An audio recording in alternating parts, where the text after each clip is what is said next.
Article 2447। अब पढ़ेंगे अनुच्छेद 124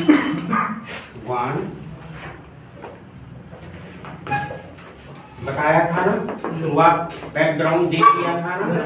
124 बहुत इंपॉर्टेंट आर्टिकल माना जाता है। 124A में कहा गया है सुप्रीम कोर्ट का गठन कैसे होता है, ऑर्गेनाइजेशन ऑफ सुप्रीम कोर्ट।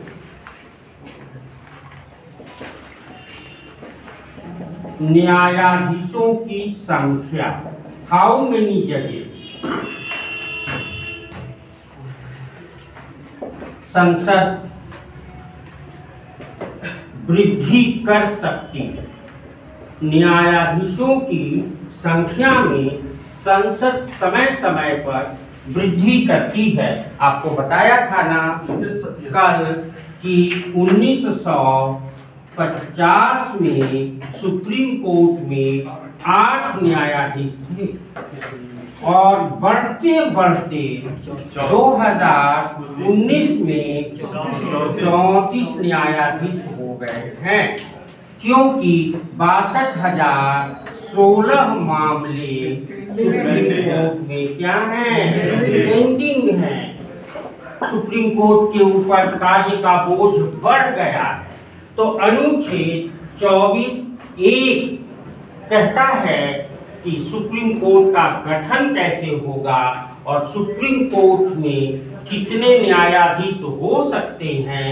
संसद को यह अधिकार है कि न्यायाधीशों की संख्या में समय समय पर वो वृद्धि कर सके। एग्रीड? कोई दिक्कत? अब है 124(2). मैं इसको ब्रेक करके पढ़ा रहा हूं बिल्कुल संविधान के हिसाब से, क्योंकि आजकल क्वेश्चन है ना थोड़ा सा ट्रिकी आने लगा। 124(2) कहता है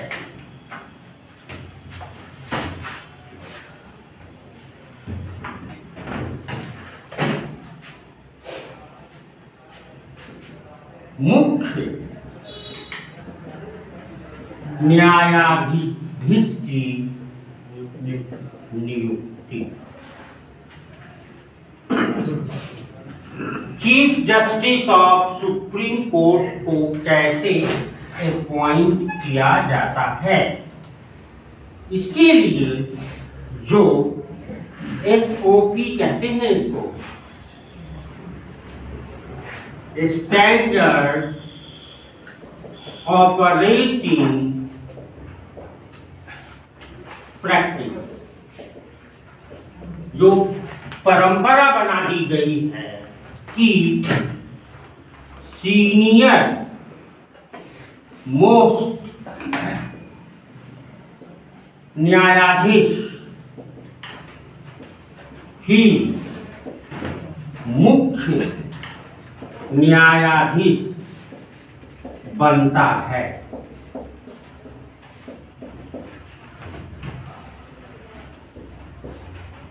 अवकाश प्राप्त करने वाला जो चीफ जस्टिस रिटायर हो रहा है, अवकाश प्राप्त करने वाला मुख्य न्यायाधीश अवकाश प्राप्ति के दिन से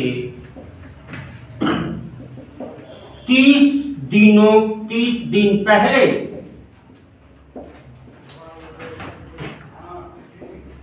राष्ट्रपति को लिखित रूप से, उसके बाद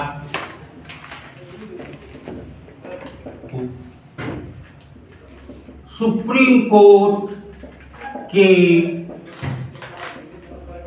सीनियर मोस्ट न्यायाधीश के नाम की जानकारी देता है।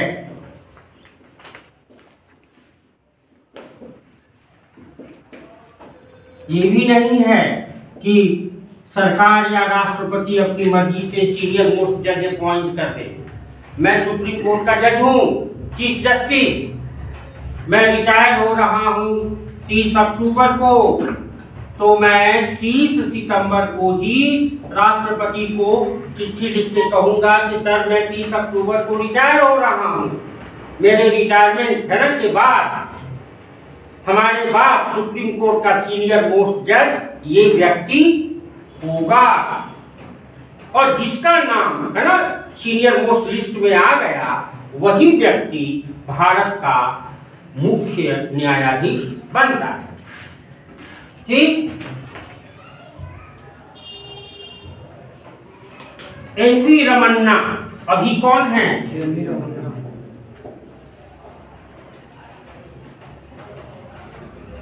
भारत के मुख्य न्यायाधीश हैं, और लॉलीपॉप क्वेश्चन है 1950 से 2021 तक सुप्रीम कोर्ट में कितने मुख्य न्यायाधीश हो चुके हैं?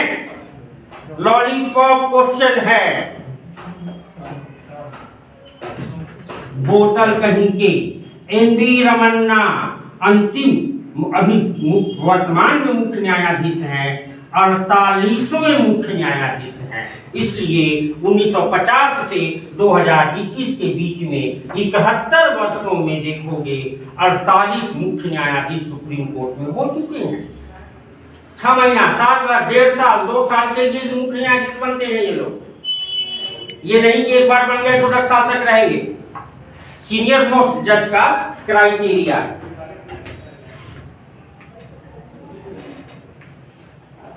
और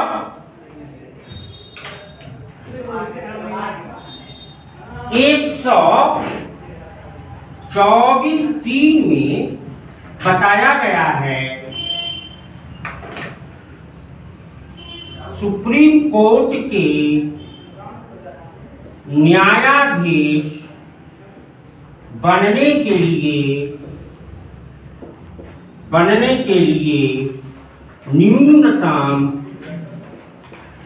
अहर्ताएं क्वालिफिकेशंस टू बिकम जज ऑफ सुप्रीम कोर्ट 124(3) में बताया गया है, अनुच्छेद 124(3) में कि सुप्रीम कोर्ट के न्यायाधीश बनने के लिए मिनिमम क्वालिफिकेशन क्या है।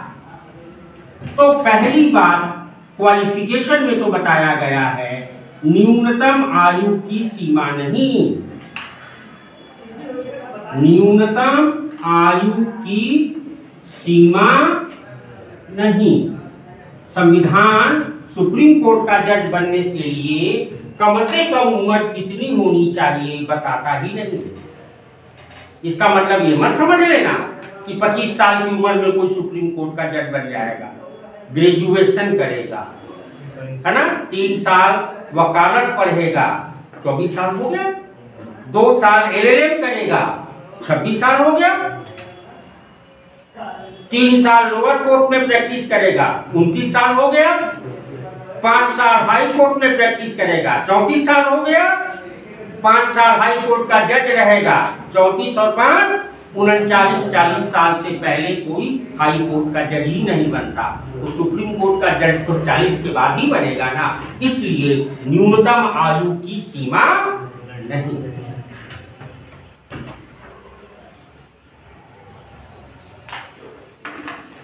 अधिकतम आयु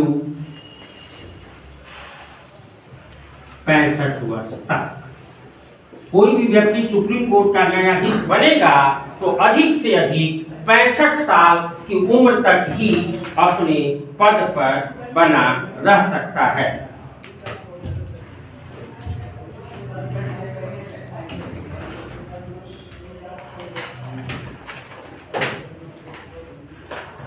आगे का क्वालिफिकेशन है अहर्ता है कम से कम 5 वर्ष तक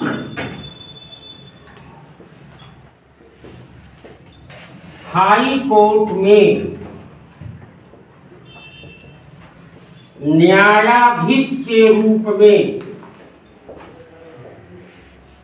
कार्य का अनुभव, कम से कम 5 वर्ष तक हाई कोर्ट का जज रहा हो वह व्यक्ति, या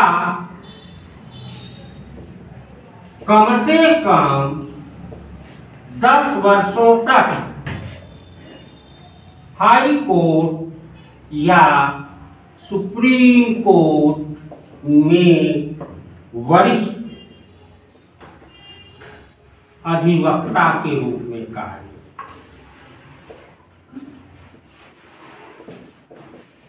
ये देखोगे कई वकील लिखते हैं ना अधिवक्ता हाई कोर्ट, और कई वकील लिखते हैं वरिष्ठ अधिवक्ता हाई कोर्ट, लिखते हैं ना।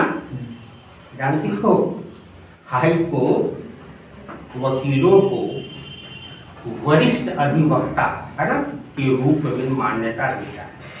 जरूरी नहीं कि मैं 70 साल का हो गया तो मैं वरिष्ठ अधिवक्ता बन ही जाऊंगा। 40 साल 45 साल की उम्र में अच्छे वकीलों को तो खूब अच्छा बहस करते हैं, है ना, कानून के विद्वान होते हैं, है ना, मेरिट पर मुकदमा लड़ते हैं, तो वैसे वकीलों को हाई कोर्ट या सुप्रीम कोर्ट क्या करता है, वरिष्ठ अधिवक्ता की उपाधि देता है। और वरिष्ठ अधिवक्ता का जो क्या होता है, गाउन होता है जो वो पहनते हैं वो एकदम अलग होता है। देखा होगा कई वकील एक तरह का गाउन पहनते हैं, कई वकील दूसरे तरह का। तो वरिष्ठ अधिवक्ता को स्पेशल गाउन हाई कोर्ट और सुप्रीम कोर्ट देता है ना। किताबों में जनरल नॉलेज में लिख दिया गया है कि 10 साल तक हाई कोर्ट या सुप्रीम कोर्ट में वकालत करने का अनुभव, गलत है। 10 साल तक हाई कोर्ट या सुप्रीम कोर्ट में वरिष्ठ अधिवक्ता के रूप में कार्य करने का, समझ गए। और वरिष्ठ कार्य अधिवक्ता की उपाधि हाई कोर्ट या सुप्रीम कोर्ट देता है। कई गुरु जी से पूछ लीजिएगा वरिष्ठ अधिवक्ता कौन होते हैं, उसका क्राइटेरिया क्या है। अगर कोई बता देता है तो मेरे से उसकी बात करा दीजिएगा, ठीक। कम से कम हाई कोर्ट में प्रैक्टिस शुरू करोगे तो 100 मुकदमे, कितना 100 मुकदमा, है ना, मेरिट पर आपको जीतना होता है। कितना मुकदमा, 100 मुकदमा जीतना होता है। तब जाके हाई कोर्ट आपको कंसीडर करता है कि अब आपको हम सीनियर एडवोकेट, है ना, के रूप में मान्यता दे सकते हैं। 100 मुकदमा, सिंपल मुकदमा नहीं कि साहब इसको जमानत दे दो, इसको बेल दे दो, है ना, ठीक, इसको पुलिस की गिरफ्तारी से बचा दो, ये सब ऐसा नहीं। मेरिट बेस्ड केस, जैसे देखोगे ना आज के पेपर में आया है, महाराष्ट्र विधानसभा में 12 विधायकों को 1 वर्ष के लिए सस्पेंड कर दिया गया, ठीक। मामला सुप्रीम कोर्ट में गया। सुप्रीम कोर्ट का निर्णय जानते हो क्या आया? किसी भी चुनाव क्षेत्र की जनता को मैक्सिमम 6 महीना से अधिक अपने प्रतिनिधि से वंचित नहीं किया जा सकता। कितना महीना? 6 महीना, ठीक। आपने 1 साल के लिए वंचित कर दिया, अर्थात 1 साल के लिए उस चुनाव क्षेत्र का प्रतिनिधि वो व्यक्ति नहीं रहा। मजाक की हो संविधान से, गलत है। अधिक से अधिक किसी को लोकसभा से या विधानसभा से या राज्यसभा से सस्पेंड किया जा सकता है बदतमीजी के कारण 60 दिन। कितने दिन? 60 दिन। ये तो करंट अफेयर्स का क्वेश्चन बन गया है। कल सुप्रीम कोर्ट का डिसीजन आया है और जानते हो इस पर बहस चली है 20 दिन, और बहस करने वाला वकील तुम्हारी उम्र का यंग लड़का, 35-36 साल का लड़के ने बहस किया, है ना। सुप्रीम कोर्ट, है ना, के जज ने उसको बाद में अपने चेंबर में बुलाया, है ना, और उसका पीठ थपथपाया, वेल डन, बहुत बढ़िया तुमने डिस्कशन किया, बहुत बढ़िया तुमने दलील दी, तुम्हारे दलील के सामने महाराष्ट्र सरकार की बड़े से बड़े सरकारी वकील की बोलती बंद हो गई, पीठ थपथपाया। इस तरह का 10, 15, 20 मुकदमा हो, है ना, जीत जाए, है ना, तो वरिष्ठ अधिवक्ता बन जाएगा, और वरिष्ठ अधिवक्ता बन गया, 10 साल हो गया, तो हो सकता है कि वो डायरेक्ट सुप्रीम कोर्ट का जज भी बन जाए। Are you getting my point? Yes. और तीसरी बात, राष्ट्रपति की नजर में कानून का विद्वान, कानूनविद, है ना, कानून का अच्छा नॉलेज, यही है सुप्रीम कोर्ट के न्यायाधीश बनने के लिए मिनिमम क्वालिफिकेशन। समझ में आ गया? 5 वर्ष तक हाई कोर्ट में न्यायाधीश के रूप में कार्य का अनुभव, या कम से कम 10 वर्ष तक हाई कोर्ट या सुप्रीम कोर्ट में वरिष्ठ अधिवक्ता के रूप में कार्य का अनुभव। और अंतिम बात संविधान में जोड़ दिया गया है, राष्ट्रपति की नजर में कानूनविद, कानून का विद्वान।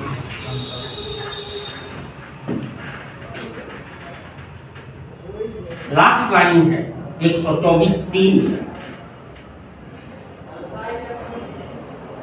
सामान्य रूप से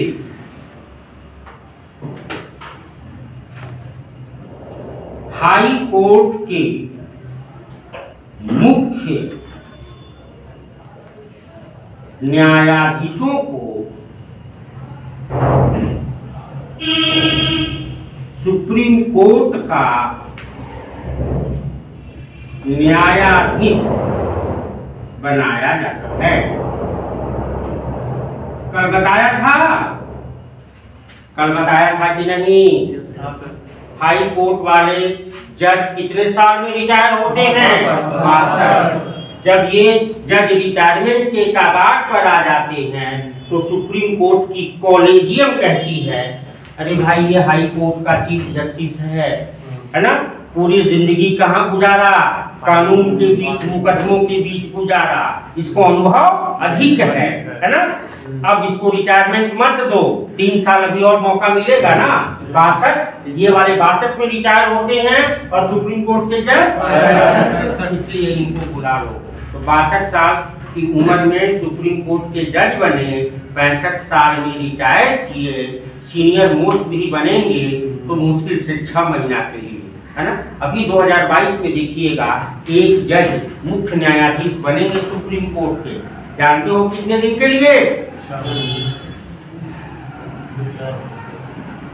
2 दिन के लिए। एक चीफ जस्टिस, एक जज सुप्रीम कोर्ट का मुख्य न्यायाधीश बनने वाला है। कितने दिन के लिए? 2 दिन के लिए। ये 48वां सीधे क्या हो जाएगा? 49 हो जाएगा, और 49वां क्या हो जाएगा? तुरंत 50 हो जाएगा। 2 दिन के बाद अगला सीनियर मोस्ट जज आ जाएगा। बड़ी खतरनाक स्थिति है।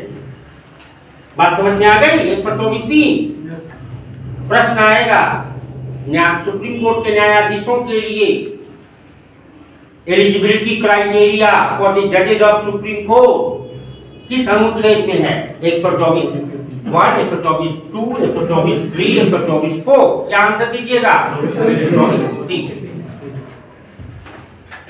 राइट। इसके बाद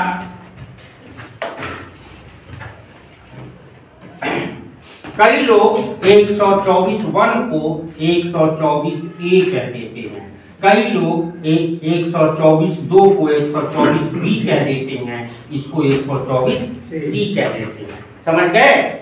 और अब आते हैं, मिटा दूं, सुप्रीम कोर्ट के न्यायाधीशों को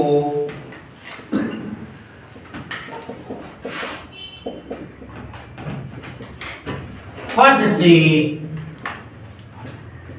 हटाने का कारण अगर ऑन विच ग्राउंड जजेज of supreme court can be remove from post,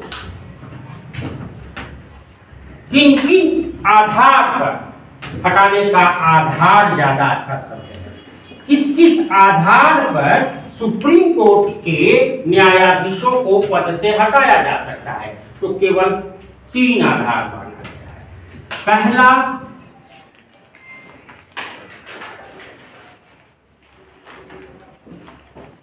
misbehaviour, दुर्व्यवहार वकीलों से,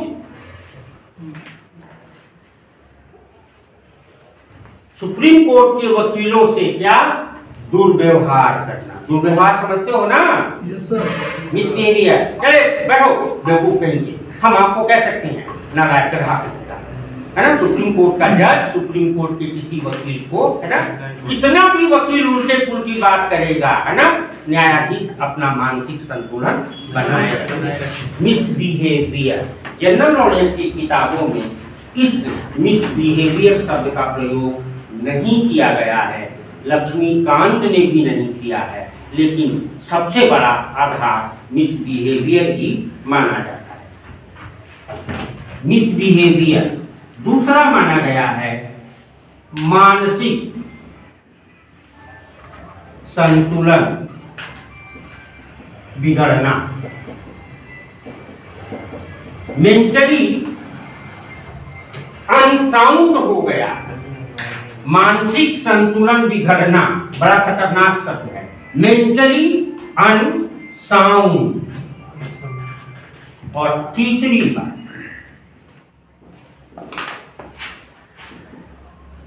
भ्रष्टाचार, करप्शन। भ्रष्टाचार के आधार, भ्रष्टाचरण किया, फेवरेटिज्म किया, पक्षपात किया, रिश्वत लिया, समझ गए?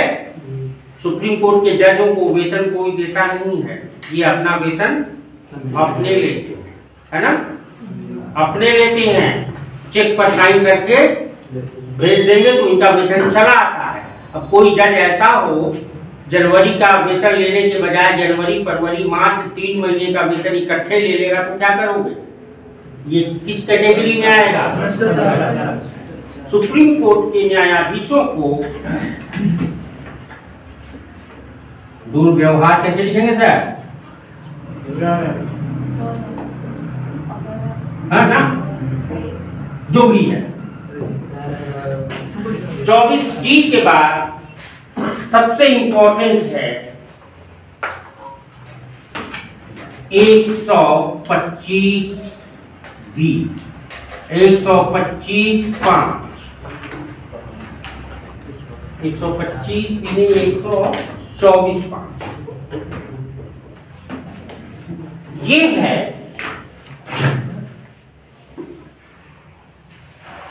संसद, Parliament can remove judges of Supreme Court through impeachment like process। अब इसको जरा सा पढ़ लेते हैं। संसद सुप्रीम कोर्ट के न्यायाधीशों को, संसद सुप्रीम कोर्ट के न्यायाधीशों को, संसद महाभियोग की तरह की प्रक्रिया, महाभियोग की तरह की प्रक्रिया, खाली महाभियोग नहीं, महाभियोग के तरह की प्रक्रिया, इम्पीचमेंट लाइक प्रोसेस, प्रक्रिया से, पद से हटा सकती है। जजेस को, सुप्रीम कोर्ट के जजेस को हटाने का काम संसद कर सकती है, और संसद यह काम इम्पीचमेंट लाइक प्रोसेस, महाभियोग की तरह की प्रक्रिया से पद से हटा सकती है। अब ये प्रक्रिया क्या है जल्दी से देख लेते हैं, इंपॉर्टेंट है, परीक्षा में आता है। और जब मैं ये बताऊंगा इम्पीचमेंट लाइक प्रोसेस, महाभियोग क्या होता है और महाभियोग के तरह की प्रक्रिया क्या होती है। महाभियोग से तो राष्ट्रपति हटते हैं, लेकिन महाभियोग के तरह की प्रक्रिया महाभियोग से कैसे अलग है, ये भी जानना जरूरी है आपके लिए। तो आइए महाभियोग की तरह की प्रक्रिया क्या होती है इसको देखते हैं। देखिए, न्यायाधीशों को हटाने का प्रस्ताव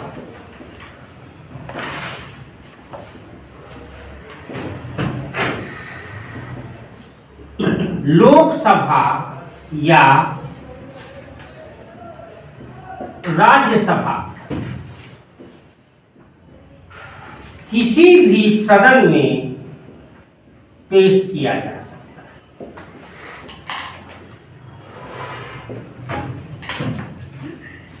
To remove, proposal for the removal of judges can be introduced in either of the house, either in the Lok Sabha or in the Rajya Sabha। अगर लोकसभा में प्रस्ताव लाना है, किसी न्यायाधीश को हटाने के लिए लोकसभा में प्रस्ताव ले आना है, तो लोकसभा के कम से कम 100 सदस्य लिखित रिटन में सूचना देंगे। 100 से कम देंगे तो प्रस्ताव पेश ही नहीं किया जाए। और यदि राज्यसभा में प्रस्ताव पेश करना है तो राज्यसभा में राज्यसभा के मिनिमम कम से कम 50 सदस्य क्या देंगे, लिखित सूचना। सूचना दे दिया गया, दे दिया ना। अब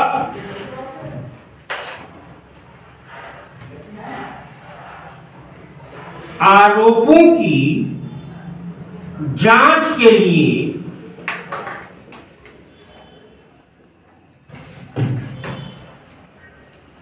सुप्रीम कोर्ट का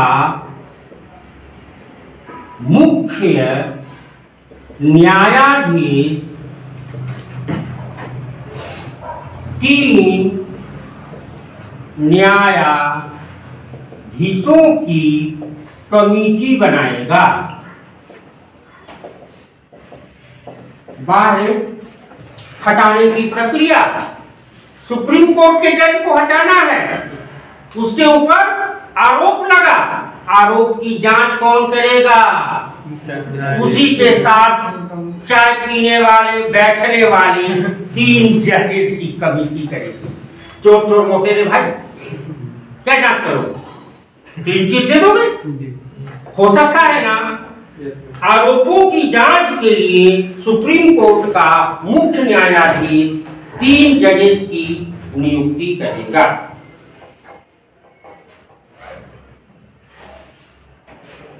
क्लियर? ये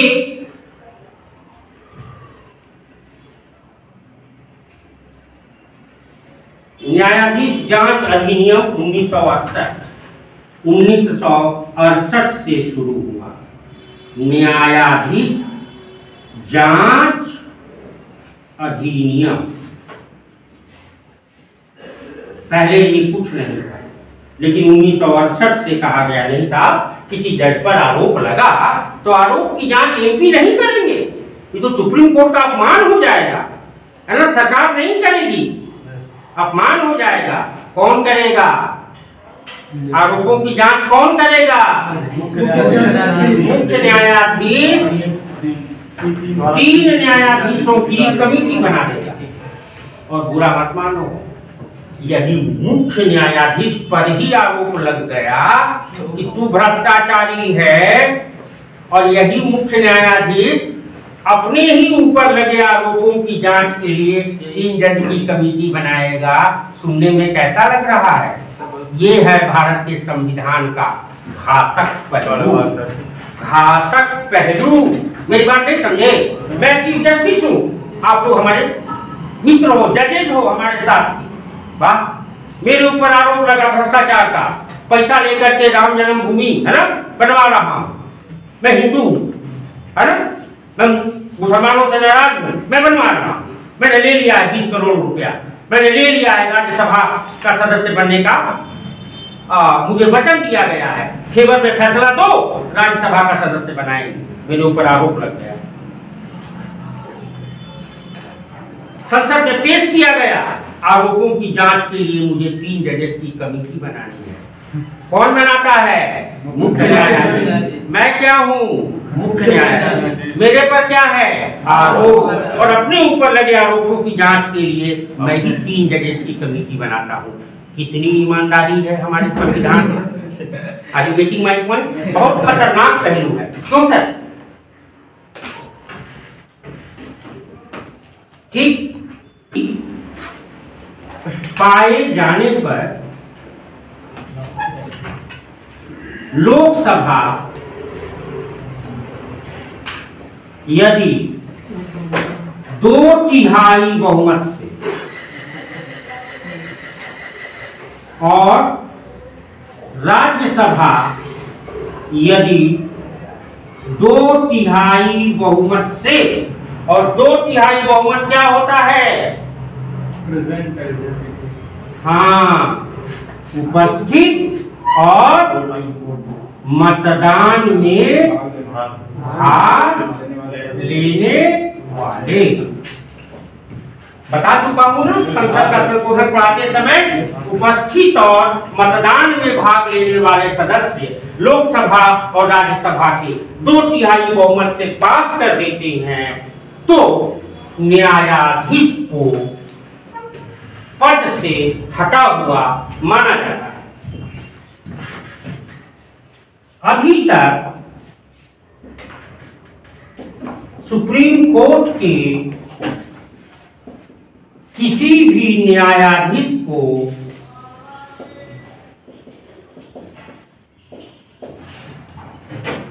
इस विधि से, इस प्रक्रिया से नहीं हटाया गया है। ये रिकॉर्ड है, 71 साल हो गए, अभी तक किसी भी जज को इस प्रक्रिया से नहीं हटाया गया है।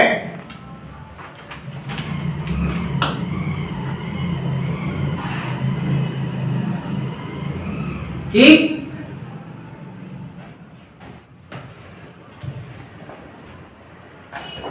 यही कहलाता है इम्पीचमेंट लाइक प्रोसेस। अब यहां पर एक शब्द मैंने आपको कहा था, क्या बताऊंगा? खाली महाभियोग क्या होता है और महाभियोग की तरह की प्रक्रिया में अंतर क्या है?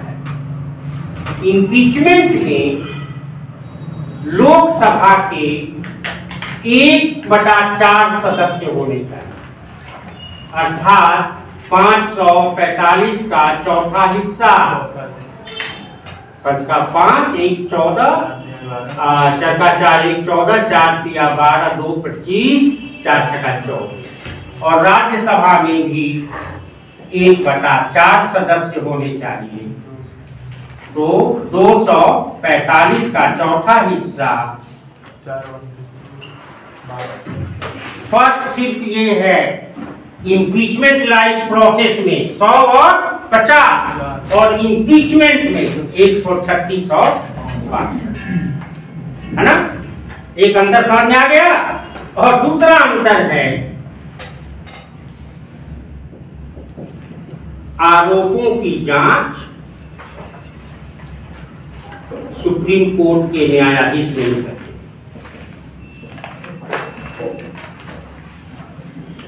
महाभियोग में और महाभियोग के तरफ की प्रक्रिया में अंतर क्या है? यहाँ पर लोकसभा के 100 और राज्यसभा के 50 सदस्यों की लिखित सूचना पर महाभियोग में लोकसभा के 1/4 और राज्यसभा के 1/4 सदस्य, यानी लोकसभा के 136 सदस्य और राज्यसभा के 5 सदस्य। महाभियोग की तरह की प्रक्रिया में सुप्रीम कोर्ट के न्यायाधीश आरोपों की जांच करते हैं और महाभियोग में आरोपों की जांच का काम सुप्रीम कोर्ट के जजेस को नहीं होता। वो आरोपों की जांच का काम संसद खुद करती है। बस यही फर्क है। समझ में आया? जरा मेरे दोस्तों, अपने साथ तैयारी करने वाले दोस्तों को भी बताना कि महाभियोग की तरह की प्रक्रिया और महाभियोग के बीच का अंतर क्या है।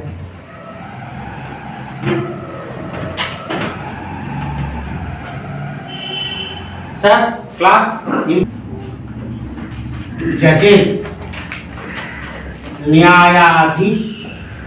न्यायाधीशों को शपथ, न्यायाधीशों को शपथ, जिसका वर्णन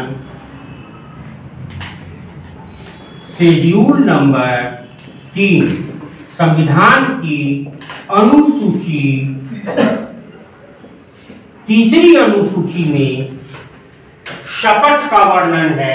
राष्ट्रपति का, प्रधानमंत्री का, उसी तरह सुप्रीम कोर्ट के न्यायाधीशों को भी शपथ का की व्यवस्था की गई है 124(6) में शेड्यूल नंबर 3। चीफ जस्टिस को मुख्य न्यायाधीश को शपथ oath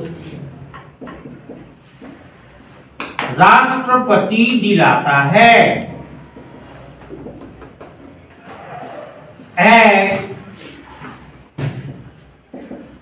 chief justice of supreme court, not as chief justice of India. Bharat का संविधान chief justice of India, Bharat का मुख्य न्यायाधीश की व्यवस्था संविधान में नहीं है। यह शब्द का प्रयोग किया ही नहीं गया है। अखबार वाले भले लिखते रहे, टेलीविजन वाले भले सीजेआई करते रहे, संविधान में भारत का मुख्य न्यायाधीश हो ही नहीं सकता। बहुत बड़ा विवाद हुआ था शपथ लेने पर। अभी बताया ना, रमन्ना साहब के पहले कौन जज थे? रंजन गोगोई साहब के शपथ लेने के समय विवाद खड़ा हो गया। उन्होंने कहा मैं शपथ लूंगा चीफ जस्टिस ऑफ इंडिया। राष्ट्रपति जी ने कहा संविधान में तो चीफ जस्टिस ऑफ इंडिया लिखा ही नहीं है। क्या लिखा है? Chief justice of supreme court. हम आपको शपथ दिलाएंगे chief justice of supreme court. तो सुप्रीम कोर्ट के मुख्य न्यायाधीश के रूप में शपथ लेता है, भारत का मुख्य न्यायाधीश में नहीं। ये अभी नहीं, आज से 3 साल पहले से विवाद आया। पहले तो हम लोग एक लाइन में बता देते थे, है ना, चीफ जस्टिस। यहाँ हमने चीफ जस्टिस ऑफ इंडिया में लिखता था। अब मैं इंडिया नहीं लिखता हूँ क्योंकि ट्रेंड चेंज हो गया। अदर जजेस, अन्य न्यायाधीशों को शपथ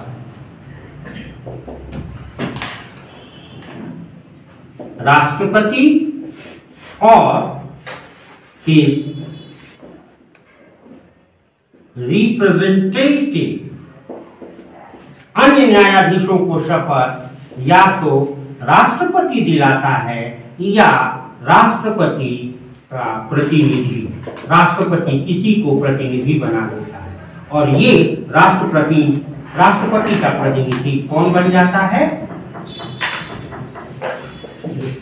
चीफ जस्टिस, सुप्रीम कोर्ट का मुख्य न्यायाधीश ही राष्ट्रपति का प्रतिनिधि बनकर अन्य न्यायाधीशों को शपथ या तो राष्ट्रपति दिलाएगा या राष्ट्रपति का प्रतिनिधि। और राष्ट्रपति मुख्य न्यायाधीश को शपथ दिलाता ही है और अपने प्रतिनिधि के रूप में कहता है कि चीफ जस्टिस सुप्रीम कोर्ट आप हमारे प्रतिनिधि बन जाइए और अब बाकी न्यायाधीशों को शपथ। एंड द लास्ट है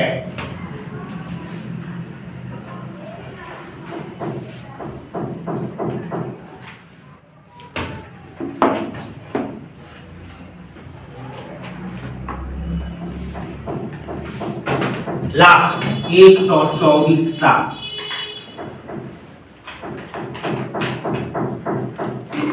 जजेस ऑफ सुप्रीम कोर्ट के न्यायाधीश आफ्टर रिटायरमेंट अवकाश प्राप्ति के बाद 65 साल की उम्र हो गई, अवकाश प्राप्त कर लिए, तो जजेज ऑफ सुप्रीम कोर्ट के न्यायाधीश रिटायरमेंट के बाद can not join private government corporate job, निजी या संस्थाओं के या सरकार की नौकरी नहीं कर सकते। सुप्रीम कोर्ट के न्यायाधीश रिटायरमेंट के बाद किसी भी प्राइवेट कंपनी में, सरकारी संस्था में या विदेशी मल्टीनेशनल कंपनी में नौकरी नहीं कर सकते। They can not practice in any court, वे किसी भी अदालत में, चाहे वो सुप्रीम कोर्ट ही क्यों नहीं हो, किसी भी अदालत में वकालत नहीं कर सकते। जनरल नॉलेज की किताब पढ़िएगा ना तो लिखा मिलेगा सुप्रीम कोर्ट के जज रिटायरमेंट के बाद सुप्रीम कोर्ट में वकालत कर सकते, किताबों में लिखा हुआ है कर सकते हैं। हाई कोर्ट में नहीं, अगर अपडेट रखते नहीं हैं, ईयर बदल देते हैं, फैक्ट्स चेंज नहीं करते। फैक्ट्स चेंज करने वाला अगर लिखेगा कि सुप्रीम कोर्ट के जज रिटायरमेंट के बाद सुप्रीम कोर्ट में वकालत नहीं कर सकते। शुरू से लेकर आज तक एक भी जज का नाम बता दो जो रिटायर हुआ है और सुप्रीम कोर्ट में वकालत किया है। मेरी बात समझ गए? किसी भी अदालत में प्रैक्टिस नहीं। भारत की संचित निधि से दिया जाता है।